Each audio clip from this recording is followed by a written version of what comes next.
course, as everyone knows, one of the great British marques, built in Staines in Surrey, and in fact, where the Lagonda factory actually was situated, there is a plaque marking it, because it's now a supermarket. How the mighty have fallen. This old lady, she's 1927, she's a 1460, which was the first of the 2 litre models.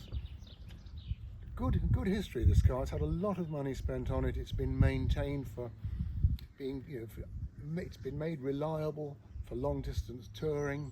A couple of mods which are quite sensible. It's got a coil ignition conversion and a later SU carburetor. Runs very nicely.